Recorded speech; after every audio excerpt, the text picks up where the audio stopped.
Salut à tous, j'espère que vous allez bien, c'est enfin le moment que vous avez attendu toute la semaine, c'est l'heure du petit journal du Japon. Comme chaque semaine, je vais vous parler de quelques-unes des nouvelles qui ont marqué l'actualité cette semaine au Japon. Sans plus attendre, nous allons passer au titre de ce journal et nous commencerons par parler d'enfants qui sont oubliés lors des sorties avec leur crèche. Et donc je vous expliquerai un peu ce qui se passe et les raisons de ces oublis. Nous parlerons ensuite des contrôles d'identité effectués par les policiers et il semblerait que les étrangers, les résidents étrangers au Japon, soient beaucoup plus contrôlés que les autres par les policiers. On enchaînera en parlant d'un jardin japonais qui a été élu pour la 19e année consécutive le plus beau jardin du Japon. Donc si vous ne le connaissez pas encore, eh bien regardez bien cette partie, c'est un jardin magnifique, j'y suis allé, je vous raconte tout au cours de ce journal. Et pour terminer avec les nouvelles de cette semaine, je vous parlerai de certaines jeunes femmes d'origine asiatique qui sont venues au Japon avec un visa de stagiaire technique, donc c'est un visa dont j'ai déjà parlé à plusieurs reprises dans mes autres vidéos, et qui auraient subi des discriminations et des pressions après être tombées enceintes. Et en toute fin de vidéo, même s'il n'y a pas d'affiche derrière moi comme d'habitude, eh bien je vous parlerai d'un film japonais, c'est le film Aristocrate, qui est d'ailleurs à l'affiche au cinéma en France en ce moment il me semble, donc je l'ai regardé cette semaine, et bien je vous donnerai mon opinion sur ce film à la fin de la vidéo, donc restez bien jusqu'au bout. On commence cette semaine par parler d'un problème que rencontrent de plus en plus de crèches, ou plus exactement de Hoikuen en japonais. Donc j'ai déjà expliqué dans ma vidéo sur le fait d'élever un enfant au Japon de 0 à 5 ans, quelle était la différence entre les Hoikuen, qui sont plus proches des crèches on va dire, et les Youchien, qui sont plus proches des écoles maternelles pour simplifier très grossièrement. Pour ceux d'entre vous qui n'ont pas vu cette vidéo, en gros les Hoikuen, que je vais appeler des crèches à partir de maintenant par souci de simplicité, ce sont des établissements où seules les familles dont les deux parents travaillent peuvent mettre leurs enfants. Et selon les Hoikuen, les enfants peuvent y rester jusqu'à l'âge de 3 ans ou jusqu'à l'âge de 6 ans. Voilà. Donc c'est pas vraiment comme en France, mais voilà. Si le sujet vous intéresse, les Hoikuen et les Youchien, je vous invite à aller regarder ma vidéo sur élever un enfant au Japon de 0 à 5 ans. Et donc depuis quelques temps, il y aurait de plus en plus de cas où des enfants, des jeunes enfants, auraient été oubliés par le personnel de ces crèches lorsqu'ils étaient en sortie dans un parc ou ailleurs. Parmi les histoires qui ont fait surface récemment, il y a celle d'une mère qui a été informée par la crèche où va son fils que celui-ci aurait été oublié par le personnel dans un parc lors d'une sortie. Il s'en serait rendu compte seulement en rentrant à la crèche et heureusement, dans ce parc, il y avait d'autres crèches et d'autres enfants, et au bout d'une dizaine de minutes, eh bien, le personnel d'une autre crèche s'est rendu compte que cet enfant était seul, et donc ils l'ont récupéré et ils ont réussi à contacter sa crèche de rattachement. En fait, de plus en plus de crèches n'ont pas de terrain de jeu dans l'enceinte de l'établissement, et donc tous les jours, ils emmènent les enfants dans un parc, le parc le plus proche de l'école en général, évidemment, et ça peut être juste en face de la crèche, ou ça peut être à plusieurs minutes à pied. Et dans 80% des crèches des 100 plus grandes villes du Japon, eh bien, en 2015, il y avait 80% des établissements qui avaient un terrain de jeu, et en 2021, il n'y en avait plus que 70%. Et cette baisse du nombre de crèches avec des cours de récréation est notamment liée au fait que pour pallier au grave manque de place en crèche dans certaines villes, eh bien, les règles, les conditions à remplir ont été assouplies et il y a de plus en plus de crèches qui peuvent se créer, mais elles n'ont pas toutes des cours de récréation. Ce qui est inquiétant, c'est qu'on ne connaît pas l'étendue de ce phénomène au niveau national, parce que les établissements ne sont pas tenus de déclarer ce genre d'incident aux autorités. Ils sont en revanche tenus de déclarer les accidents ayant entraîné évidemment la mort de l'enfant ou une convalescence de plus de 30 jours. Mais malgré tout, on a quelques données et le gouvernement métropolitain de Tokyo a été informé de 94 cas d'enfants égarés entre 2017 et 2022, heureusement sans entraîner d'accidents graves. C'est parce que Tokyo demande aux crèches certifiées par le gouvernement ou certifiées par la ville de Tokyo de déclarer justement ce genre d'incident. Si je dis pas de bêtises, il y a 3 types de crèches. Il y a les crèches certifiées par le gouvernement, celles certifiées par les villes, donc qui répondent à d'autres critères, et enfin il y a les crèches non certifiées, qui ne sont pas interdites, mais qui ne répondent pas aux critères exigés par les villes ou par le gouvernement. Et la ville de Yokohama aussi demande aux crèches de déclarer ces incidents. Et entre 2018 et 2020, il y aurait eu 42 cas d'enfants égarés, encore une fois. Ailleurs, en général, ce n'est pas obligatoire, donc on a seulement vent de quelques affaires lorsque des parents ont porté plainte auprès des autorités. Et on apprend aussi que seulement depuis 2021, eh bien, on enseigne au personnel qui est destiné à travailler dans les crèches à Tokyo qu'il faut bien recompter les enfants à chaque changement de lieu. Ça paraît quand même assez évident, mais bon.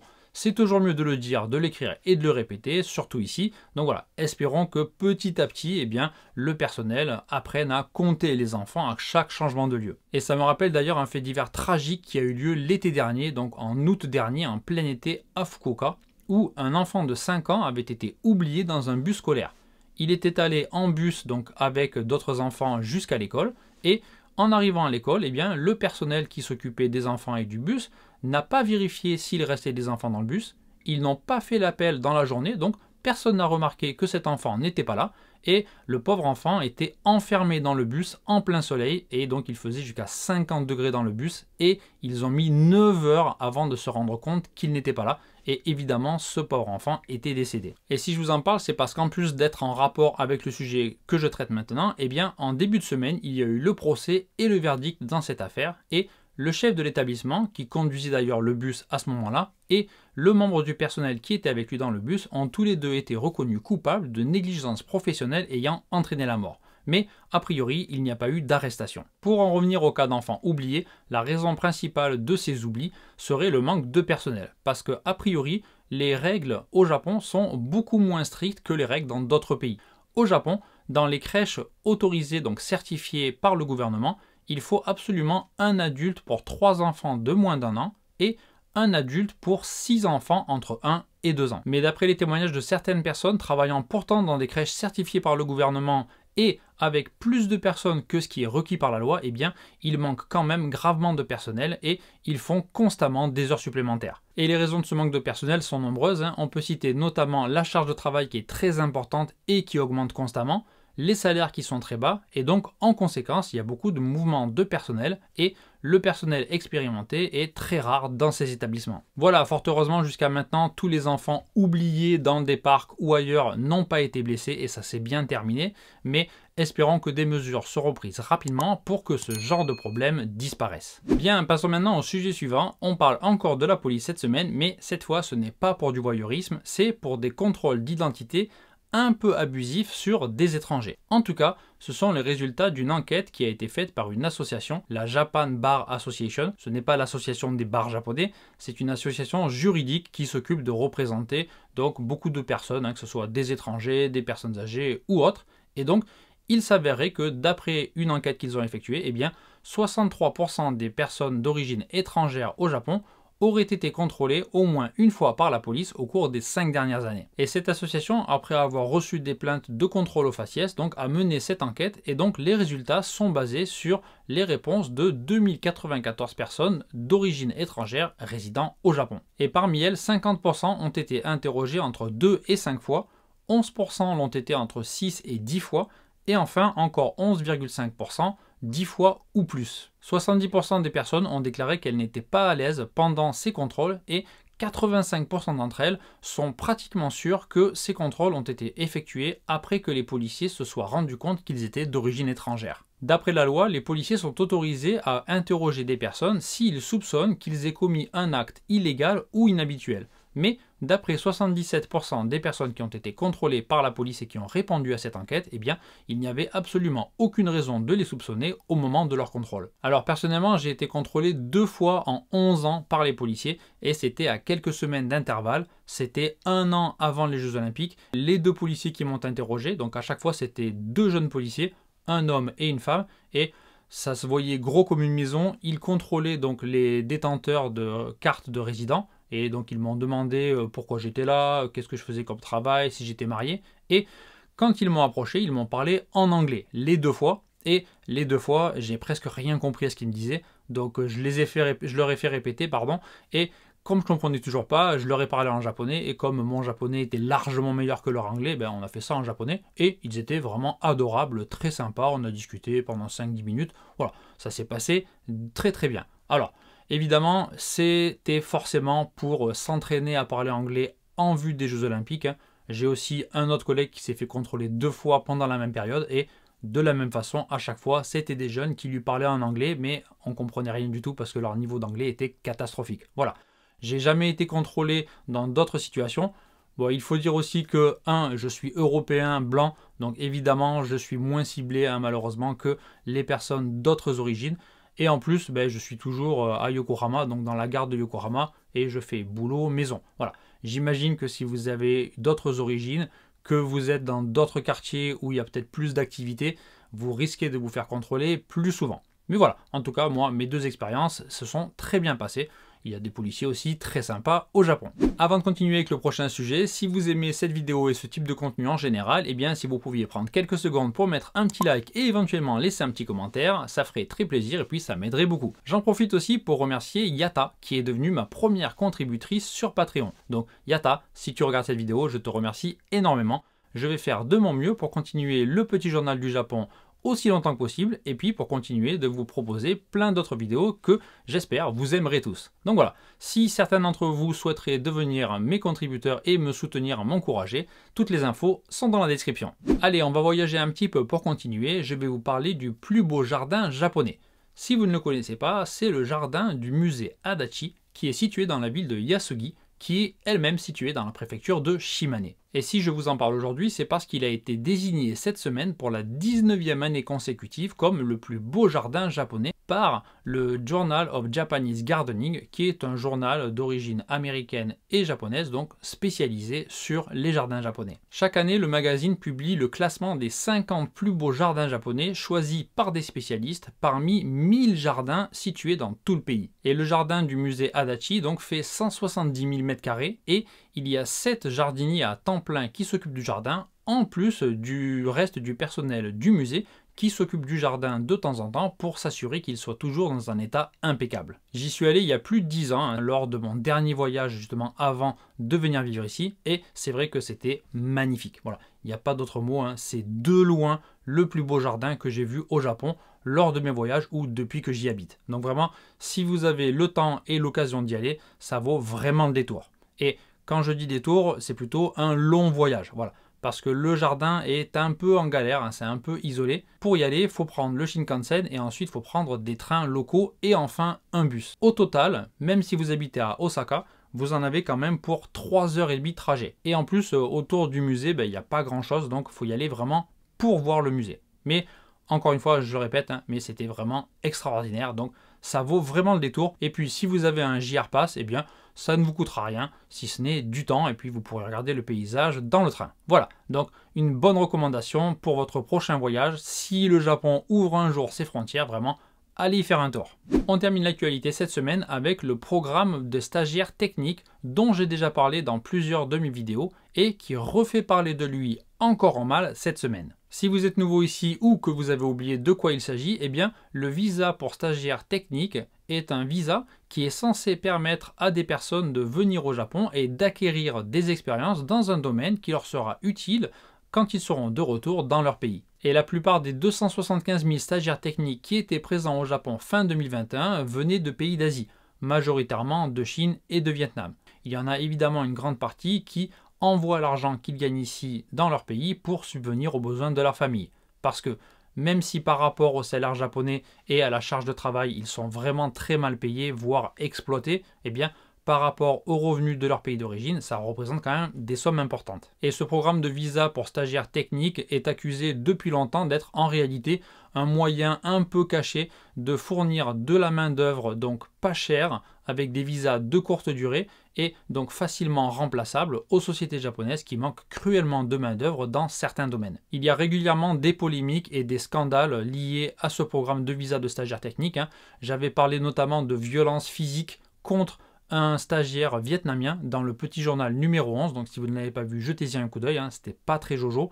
Et donc cette semaine, on parle de stagiaires techniques, donc des jeunes femmes qui seraient tombées enceintes pendant la durée de leur visa et qui auraient été poussées, qui auraient subi des harcèlements et des pressions pour avorter ou pour tout simplement rentrer dans leur pays. Alors en théorie, au Japon, il existe une loi qui est censée prévenir la discrimination négative pour les personnes enceintes, qu'elles soient japonaises ou étrangères. Dans la réalité, il y a déjà pas mal de japonaises qui souffrent de cette discrimination, donc il n'y a rien d'étonnant malheureusement à ce que des stagiaires étrangères la subissent également. D'après les chiffres du ministère de la Santé, 637 stagiaires techniques auraient démissionné en raison d'une grossesse entre 2017 et 2020.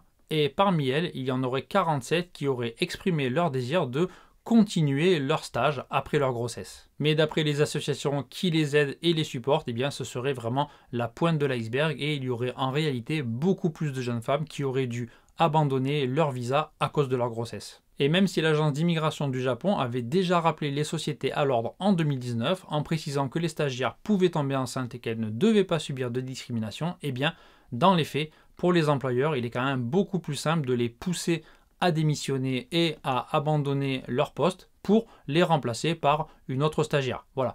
Parce que les employeurs se retrouveraient sans main-d'œuvre et en plus, ils devraient payer des frais liés à la grossesse. Et les médias relatent notamment l'histoire tragique d'une Vietnamienne qui aurait caché sa grossesse de peur de devoir abandonner son poste de stagiaire technique et donc de ne plus pouvoir subvenir aux besoins de sa famille qui était au Vietnam et à qui elle envoyait de l'argent. Elle aurait pris des pilules abortives clandestinement, mais sa grossesse serait quand même allée jusqu'à son terme et elle aurait donné naissance à 2 bébés mort-nés, malheureusement, qu'elle aurait ensuite mis dans une boîte à chaussures et le lendemain de son accouchement, elle aurait demandé de l'aide à un médecin qui l'a dénoncé aux autorités et elle a été condamnée à 3 mois de prison avec sursis pour l'abandon du corps de ses 2 bébés et elle a fait appel de la décision. Une autre stagiaire venant des Philippines cette fois aurait subi des pressions et on l'aurait poussée à avorter, ce qui l'aurait énormément choqué parce que aux Philippines, qui est un pays très croyant, eh bien l'avortement est un sujet tabou. Alors, c'est pas un sujet très tabou au Japon,